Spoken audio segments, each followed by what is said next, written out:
ನಾನು ಒಂದು ಹೋಟೆಲ್ನಲ್ಲಿ ವೆಡ್ಡಿಂಗ್ ಪ್ಲ್ಯಾನರ್ ಆಗಿ ಕೆಲಸ ಮಾಡುತ್ತಿದ್ದೇನೆ. ತುಂಬ ಶ್ರೀಮಂತರು ಯಂಗ್ ಕಪಲ್ಸ್ ಚೆನ್ನಾಗಿ ಮದುವೆಗೆ ರೆಡಿ ಮಾಡು ಅಂತ ನನ್ನ ಬಾಸ್ ಹೇಳಿದರು. ಅದೇ ರೀತಿ ನಾನು ರೆಡಿ ಮಾಡಿದೆ. ನಂತರ ಅಲ್ಲಿ ಮದುವೆಗೆ ಬಂದ ಗಂಡ ಹೆಂಡತಿಯನ್ನು ನೋಡಿ ನಾನು ಬೆಚ್ಚಿದೆ. ಅಯ್ಯೋ, ನನ್ನ ಸಂಪೂರ್ಣ ಬದುಕು ಹಾಳಾಗಿ ಹೋಯಿತು. ನನ್ನ ಹೆಸರು ಕಾವ್ಯ, ಅಪ್ಪ ಅಮ್ಮನ ಮುದ್ದಿನ ಮಗಳು. ಅಪ್ಪ ಅಮ್ಮನಿಗೆ ನಾನೆಂದರೆ ತುಂಬ ಇಷ್ಟ. ಬಂದಂತೆ ನಾನು ಯಾವ ವಿಷಯವನ್ನು ಮಾಡುತ್ತೇನೆ ಅಂತ ಹೇಳಿದರೂ ಕೂಡ ನನಗೆ ನನ್ನನ್ನು ನಂಬಿ ಮಾಡುವ ಸ್ವತಂತ್ರವನ್ನು ಕೊಟ್ಟಿದ್ದರು. ಯಾವುದೇ ಕೆಲಸ ಮಾಡಬಾರದು, ಹಾಗೆ ಇರಬೇಕು, ಹೀಗೆ ಇರಬೇಕು ಅನ್ನುವ ಬೇಲಿಯನ್ನು ಹಾಕಿರಲಿಲ್ಲ. ಈಗ ಸ್ವಲ್ಪ ಭಯ ಶುರುವಾಗಿದೆ. ಆ ಭಯ ಏನೆಂದರೆ ಅಪ್ಪ ಸ್ವಲ್ಪ ಅತ್ತೆಯಂದಿರ ಮಾತನ್ನು ಕೇಳಿ ನನ್ನನ್ನು ಮತ್ತು ಅಮ್ಮನನ್ನು ಕಾರ್ನರ್ ಮಾಡುತ್ತಿದ್ದಾರೆ. ಅಮ್ಮ ಯಾವಾಗಲೂ ಅಳುತ್ತಿರುತ್ತಾಳೆ. ಪ್ರತಿಯೊಬ್ಬರೂ ಕೂಡ ಅಪ್ಪನ ಜೊತೆ ಮಾತನಾಡೇ ಆಯಿತು, ಹೆಂಡತಿ ಮಗಳನ್ನು ಚೆನ್ನಾಗಿ ನೋಡಿಕೋ ಅಂತ. ಅಪ್ಪ ಸರಿಯಾಗಿ ಉತ್ತರ ಕೊಡುತ್ತಿರಲಿಲ್ಲ. ನನ್ನದು ಕೂಡ ಎಜುಕೇಷನ್ ಕಂಪ್ಲೀಟ್ ಆಯಿತು. ಹೋಟೆಲ್ ಮ್ಯಾನೇಜ್ಮೆಂಟ್ ಮಾಡಿದ್ದೆ, ಕೆಲಸಕ್ಕೆ ಸೇರಿದೆ, ಕೈ ತುಂಬ ಸಂಬಳ ಬರುತ್ತದೆ. ಈಗ ಅಪ್ಪ ದಿನದಿಂದ ದಿನಕ್ಕೆ ಸ್ವಲ್ಪ ಮೊದಲಿನ ರೀತಿ ಆಗುತ್ತಿದ್ದಾರೆ. ಮಗಳು ದುಡಿಯುತ್ತಿದ್ದಾಳೆ, ಇಲ್ಲವಾದರೆ ನನ್ನನ್ನು ಬಿಟ್ಟು ಬಿಡುತ್ತಾಳೆ, ಅವರ ಅಮ್ಮನನ್ನು ಅವಳ ಜೊತೆ ಕರೆದುಕೊಂಡು ಹೋಗುತ್ತಾಳೆ ಅನ್ನುವ ಭಯ ಇರಬೇಕು. ಅದಕ್ಕೆ ನಾನು ಅಂದುಕೊಂಡ ಬದುಕನ್ನು ಅಪ್ಪ ಅಮ್ಮನಿಗೆ ಕೊಡಬೇಕು. ಅವರ ಸಂಪೂರ್ಣ ಜವಾಬ್ದಾರಿ ನನ್ನದು. ಮದುವೆಗಾಗಿ ಹುಡುಗರು ಬರುತ್ತಿದ್ದಾರೆ, ಆದರೆ ಯಾರೂ ಕೂಡ ನನ್ನ ತಂದೆ ತಾಯಿಯ ಜವಾಬ್ದಾರಿಯನ್ನು ತೆಗೆದುಕೊಳ್ಳುವುದಿಲ್ಲ. ಕೇವಲ ನನ್ನ ಸಂಬಳ ಮಾತ್ರ ಬೇಕು. ನಾನು ನೋಡಲು ತುಂಬ ಸುಂದರವಾಗಿದ್ದೇನೆ. ನಾನು ಮದುವೆಯಾಗಿ ಅವರ ಮನೆಯನ್ನು ನೋಡಿಕೊಂಡು ಅವರ ಅಪ್ಪ ಅಮ್ಮನಿಗೆ ದಾಸಿಯಾಗಿರಬೇಕು ಅಂತ ಆಸೆ ಪಡುತ್ತಾರೆ. ಆದರೆ ಇಷ್ಟು ವರ್ಷ ನನ್ನನ್ನು ಸಾಕಿದ ಅಪ್ಪ ಅಮ್ಮ ಅವರಿಗೆ ಬೇಕಾಗಿಲ್ಲ.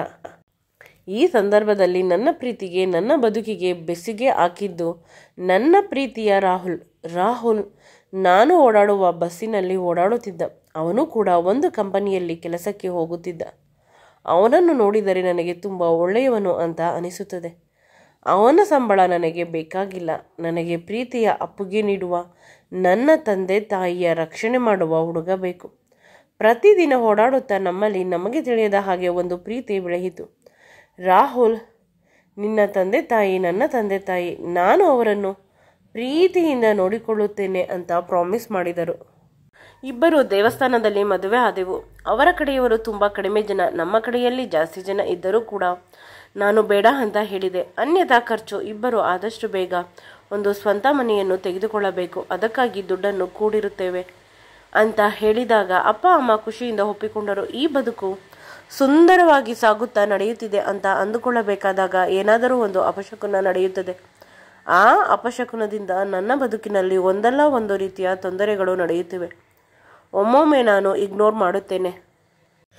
ಮದುವೆಯಾದ ಹೊಸದರಲ್ಲಿ ನೀನೇ ಅಂದ, ಚಂದ, ರಾಣಿ ಅಂತ ಅನ್ನುತ್ತಿದ್ದ ನನ್ನ ಗಂಡನ ಪ್ರೀತಿ ದಿನದಿಂದ ದಿನಕ್ಕೆ ಕಡಿಮೆ ಆಗುತ್ತಿದೆ.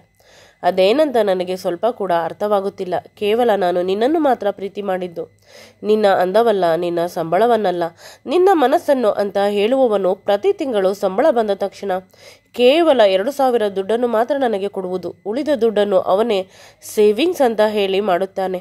ಇದರಿಂದ ಬದುಕು ತುಂಬ ಚಂದವಾಗಿ ಸಾಗುತ್ತಾ ನಡೆಯುತ್ತಿದೆ ಅಂತ ನಾನು ಅಮ್ಮನಿಗೆ ಸುಳ್ಳು ಹೇಳುತ್ತೇನೆ. ಅಮ್ಮ ಬೇಸರ ಮಾಡಿಕೊಳ್ಳುತ್ತಾಳೆ ಅಂತ. ನಮ್ಮಿಬ್ಬರ ಸಂಬಂಧ ಕೇವಲ ವ್ಯಾವಹಾರಿಕವಾಗಿ ಇದೆ ಅಷ್ಟೇ. ಇಂದು ನಮ್ಮ ಬಾಸ್ ತುಂಬ ಯಂಗ್ ಕಪಲ್ಸ್, ತುಂಬ ದುಡ್ಡಿರುವವರು. ನೀನು ಹೇಗೆ ಮದುವೆಯನ್ನು ಡಿಸೈನ್ ಮಾಡಿದರೂ ಕೂಡ ಅವರು ಕೇಳಿದ್ದಕ್ಕಿಂತ ಡಬಲ್ ದುಡ್ಡು ಕೊಡುತ್ತಾರಂತೆ. ಅವರಿಗೆ ನೀನು ಮಾಡಿರುವ ಡೆಕೋರೇಷನ್ ಇಷ್ಟವಾದರೆ ಇಲ್ಲಿ ಇರುವ ಎಲ್ಲ ಕೆಲಸಗಾರರಿಗಿಂತ ನನಗೆ ನೀನೆಂದರೆ ತುಂಬ ಇಷ್ಟ. ಕಸ್ಟಮರ್ ಇಷ್ಟಪಡುವ ರೀತಿ ಸರ್ವಿಸ್ ಕೊಡುತ್ತೀಯಾ ಅಂತ ಹೇಳಿದರು. ಮೊದಲು ನನಗೆ ಸ್ವಲ್ಪ ಕಷ್ಟವಾಗುತ್ತಿತ್ತು. ನನ್ನ ಮದುವೆ ಈ ರೀತಿ ಆಗಿದೆ, ಇನ್ನೊಬ್ಬರ ಮದುವೆಗೆ ನಾನು ಹೇಗೆ ಅಂತ ಮನಸ್ಸಿನಲ್ಲಿ ಲೆಕ್ಕಾಚಾರ ಹಾಕುತ್ತಿರಬೇಕಾದಾಗ ನನ್ನ ಬಾಸ್ ಹೇಳಿದರು, ಅವರಿಗೆ ಕೆಲಸ ಇಷ್ಟವಾದರೆ ನಿನ್ನ ಪೇಮೆಂಟ್ ಕೂಡ ಡಬಲ್ ಆಗುತ್ತದೆ, ಯೋಚಿಸು ಅಂದರು. ಆಗ ಅಂದುಕೊಂಡೆ, ಅಮ್ಮನಿಗೆ ಚಂದದ ಬಟ್ಟೆ ತೆಗೆದುಕೊಡಬಹುದು. ನನ್ನ ಗಂಡ ನನ್ನ ಎಲ್ಲ ಸಂಬಳವನ್ನು ಕಿತ್ತುಕೊಳ್ಳುತ್ತಾನೆ. ಅಪ್ಪ ಅಮ್ಮನಿಗೆ ನಾವಿಬ್ಬರು ಸೇವಿಂಗ್ಸ್ ಮಾಡುತ್ತೇವೆ ಅಂತ ಸುಳ್ಳು ಹೇಳುತ್ತೇನೆ. ಗಂಡನ ಬಗ್ಗೆ ಸತ್ಯ ಹೇಳಲು ಸಾಧ್ಯವಿಲ್ಲ. ಈ ದುಡ್ಡಾದರೂ ಅಪ್ಪ ಅಮ್ಮನಿಗೆ ಕೊಡೋಣ ಅಂತ ಅಂದುಕೊಂಡು ಒಪ್ಪಿಕೊಂಡೆ. ರಾತ್ರಿ ಪೂರ್ತಿ ನಾನು ಮನೆಯ ಕಡೆ ನಡೆದಿಲ್ಲ. ಅಮ್ಮನಿಗೆ ಹೇಳಿದೆ ನನಗೆ ಇಂಪಾರ್ಟೆಂಟ್ ಕೆಲಸವಿದೆ ಅಂತ. ಗಂಡನಿಗೆ ನಾನು ಮನೆಗೆ ಹೋಗಿಲ್ಲವಾದರೂ ಪರವಾಗಿಲ್ಲ, ತಿಂಗಳಿಗೆ 1 ಬಾರಿ ಸಂಬಳ ಕೊಟ್ಟರೆ ಸಾಕು. ಚೆನ್ನಾಗಿ ಮಂಟಪವನ್ನು ರೆಡಿ ಮಾಡಿದೆ. ಇದೇ ಮೊದಲ ಬಾರಿ ನನ್ನ ಹೋಟೆಲ್ನಲ್ಲಿ ಇಷ್ಟು ಗ್ರ್ಯಾಂಡ್ ಆಗಿ ಮದುವೆ ಆಗುತ್ತಿರುವುದು. ನಾನು ತುಂಬ ದುಃಖದಲ್ಲಿ ಇದ್ದೆ. ಆದರೆ ಈ ಮದುವೆಯ ಅರೇಂಜ್ಮೆಂಟ್ಸ್ ಮಾಡಬೇಕಾದಾಗ ನನಗೆ ತುಂಬ ಖುಷಿಯಾಗುತ್ತಿತ್ತು. ನಾನು ತುಂಬ ಅದೃಷ್ಟ ಮಾಡಿದ್ದೇನೆ. ಇನ್ನೊಬ್ಬರ ಖುಷಿಗೆ, ಇನ್ನೊಬ್ಬರ ಮದುವೆಗೆ ನನ್ನ ಕಡೆಗೆ ಸ್ವಲ್ಪವಾದರೂ ಇರುತ್ತದೆ. ಇದರಿಂದ ನನ್ನ ಗಂಡ ಇಂದಲ್ಲ ನಾಳೆ ಸರಿ ಹೋಗುತ್ತಾನೆ ಅಂತ ಈ ಮಧ್ಯೆ ಬಂದ ಕಣ್ಣೀರನ್ನು ಈ ರೀತಿ ಸಮಾಧಾನ ಮಾಡಿ ಹೊರಿಸಿಕೊಂಡೆ. ಹುಡುಗ ಹುಡುಗಿ ಇಬ್ಬರೂ ಬಂದರು ಅಂತ ನನ್ನ ಸಹೋದ್ಯೋಗಿ ಹೇಳಿದಳು. ಹುಡುಗ ಮಾತ್ರ ತುಂಬ ಅಟ್ರಾಕ್ಟಿವ್ ಆಗಿ ಇದ್ದಾನೆ, ಹುಡುಗಿ ಆವ್ರೇಜ್ ಅಂತ ಹೇಳಿದಳು. ಕುತೂಹಲದಿಂದ ನಾನು ನೋಡಲು ಬಂದೆ. ಆ ಹುಡುಗ ಹುಡುಗಿಯನ್ನು ನೋಡಿದ ತಕ್ಷಣ ಅಲ್ಲೇ ಕೆಳಗೆ ಕುಸಿದೆ. ಏಕೆಂದರೆ ಆ ಹುಡುಗ ಬೇರೆ ಯಾರೂ ಅಲ್ಲ, ನನ್ನ ಪ್ರೀತಿಯ ಗಂಡ. ಅಯ್ಯೋ ಭಗವಂತ, ನನ್ನ ಗಂಡ ಆಸ್ತಿಯ ಆಸೆಗಾಗಿ ಇಂದು ಇನ್ನೊಬ್ಬರನ್ನು ಮದುವೆ ಆಗುತ್ತಿದ್ದಾನೆ. ಆ ಹುಡುಗಿ ಬೇರೆ ಯಾರೂ ಅಲ್ಲ, ಸೂರ್ಯಕುಮಾರ್ ಅವರ ಏಕೈಕ ಮಗಳು. ಸೂರ್ಯಕುಮಾರ್ ಗ್ರೂಪ್ ಆಫ್ ಬಿಲ್ಡರ್ಸ್ ಕಂಪನಿಯ ಓನರ್. ಅದೇ ಕಂಪನಿಯಲ್ಲಿ ನನ್ನ ಅಪ್ಪ ಕ್ಲರ್ಕ್ ಆಗಿ ಕೆಲಸ ಮಾಡುತ್ತಿದ್ದರು. ನನಗೆ ಏನು ಮಾಡಬೇಕು ಅಂತ ತಿಳಿಯಲಿಲ್ಲ. ನನ್ನ ಗಂಡನ ಮುಖದಲ್ಲಿ ಇದ್ದ ನಗು ನೋಡಿ ಭಯ ಜಾಸ್ತಿ ಆಯಿತು. ಇನ್ನೊಂದು ಹುಡುಗಿಯ ಬದುಕನ್ನು ಹಾಳು ಮಾಡುತ್ತಿದ್ದಾನೆ. ನನ್ನ ಬದುಕನ್ನು ಹಾಳು ಮಾಡಿದ, ಪರವಾಗಿಲ್ಲ. ಆದರೆ ಬಂಗಾರದಂತಹ ನಮಗೆ ಅನ್ನ ಹಾಕಿದ ಕಂಪನಿಯ ಓನರ್ ಮಗಳ ಜೀವನವನ್ನು ಹಾಳು ಮಾಡುತ್ತಿದ್ದಾನೆ. ಮನಸ್ಸಿನಲ್ಲಿ ತುಂಬ ಗೊಂದಲ. ಏನು ಮಾಡಬೇಕು, ಏನು ಮಾಡಬಾರದು, ಯಾವುದು ಸರಿ ತಪ್ಪು ಇವುಗಳ ಅವಲೋಕನದಲ್ಲಿ ಇದ್ದಾಗ ಸಡನ್ನಾಗಿ ಹಿಂದೆಯಿಂದ ಯಾರೋ ನನ್ನನ್ನು ಬಂದು ಮುಟ್ಟಿದರು. ನೋಡಿದರೆ ನನ್ನ ಅಪ್ಪನ ಬಾಸ್ ಸೂರ್ಯಕುಮಾರ್. ಅವರನ್ನು ಗಟ್ಟಿಯಾಗಿ ತಬ್ಬಿಕೊಂಡು ಜೋರಾಗಿ ಅಳಲು ಶುರು ಮಾಡಿ ನಡೆದ ಎಲ್ಲ ವಿಷಯವನ್ನು ವಿವರವಾಗಿ ತಿಳಿಸಿದೆ. ಅವರು ನನ್ನ ಗಂಡ ನನ್ನ ಕೆಲಸಕ್ಕಾಗಿ ನನ್ನನ್ನು ಮದುವೆ ಆದರು. ಈಗ ದನಪಿಶಾಚಿ ಥರ ಕಷ್ಟ ಕೊಡುತ್ತಿದ್ದಾರೆ. ನಾನು ಪಟ್ಟ ಕಷ್ಟ ಅಷ್ಟಿಷ್ಟಲ್ಲ, ನಿಮ್ಮ ಮಗಳಿಗೆ ತೊಂದರೆ ಮಾಡುತ್ತಾನೆ ಅಂತ ಹೇಳಿ ನನ್ನ ಮತ್ತು ನನ್ನ ಗಂಡನ ಮದುವೆಯ ಎಲ್ಲ ಫೋಟೋವನ್ನು ಬಹಳ ಕ್ಲಿಯರ್ ಆಗಿ ಅವರಿಗೆ ತೋರಿಸಿದೆ. ಅವರು ಸಂಪೂರ್ಣವಾಗಿ ಬೆವೆತು ಹೋದರು. ನಂತರ ನನ್ನನ್ನು ಒಂದು ರೂಮಿಗೆ ಕರೆದುಕೊಂಡು ಹೋದರು. ಅವರ ಮಗಳನ್ನು ಕೂಡ ಬರಲು ಹೇಳಿದರು. ಅವಳಿಗೂ ಕೂಡ ಎಲ್ಲ ವಿಷಯವನ್ನು ಹೇಳಿದಾಗ ಮೊದಲು ಅವಳು ನಂಬಲಿಲ್ಲ. ಜೋರಾಗಿ ಕೂಗಿದಳು. ಅವರ ಅಪ್ಪನಿಗೆ ಸ್ವಲ್ಪ ಕೂಡ ಮರ್ಯಾದೆ ಕೊಡಲಿಲ್ಲ.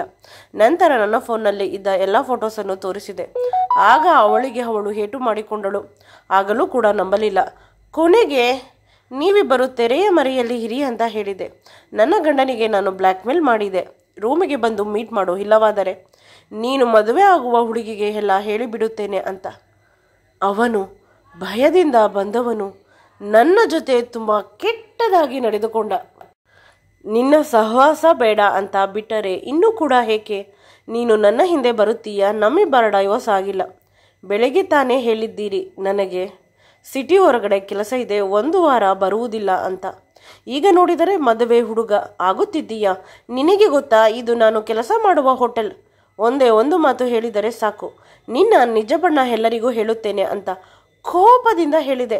ಆಗ ಅವನು ನನ್ನನ್ನು ಗಟ್ಟಿಯಾಗಿ ತಬ್ಬಿಕೊಂಡು, ಚಿನ್ನ, ನಾನು ಇದು ಮಾಡುತ್ತಿರುವುದು ನಿನಗಾಗಿ. ನಿನಗೆ ಒಂದು ಚಂದದ ಮನೆ ಕಟ್ಟಿಸಿಕೊಡಲು ಶ್ರೀಮಂತರ ಮನೆಯ ಹಳೆಯ ಆಗುತ್ತಿದ್ದೇನೆ. ಆ ಹುಡುಗಿಯನ್ನು ಸಂಪೂರ್ಣವಾಗಿ ನನ್ನ ಕೈಯಲ್ಲಿ ಹಿಡಿದುಕೊಂಡಿದ್ದೇನೆ. ನನ್ನ ಹಣೆಗೆ ಮುತ್ತು ಕೊಟ್ಟು ನನ್ನನ್ನು ಗಟ್ಟಿಯಾಗಿ ತಬ್ಬಿಕೊಂಡ. ಅಷ್ಟರಲ್ಲಿ ತೆರೆಯ ಮರೆಯಲ್ಲಿ ಇದ್ದ ಆ ಹುಡುಗಿ ಮತ್ತು ಅಪ್ಪ ಇಬ್ಬರು ಹೊರಗಡೆ ಬಂದರು. ಅವಳು ನನ್ನ ಗಂಡನ ಕೆನ್ನೆಗೆ ಚೆನ್ನಾಗಿ ಹೊಡೆದಳು. ನನ್ನ ಗಂಡ ಬೇಸರ ಮಾಡಿಕೊಂಡ.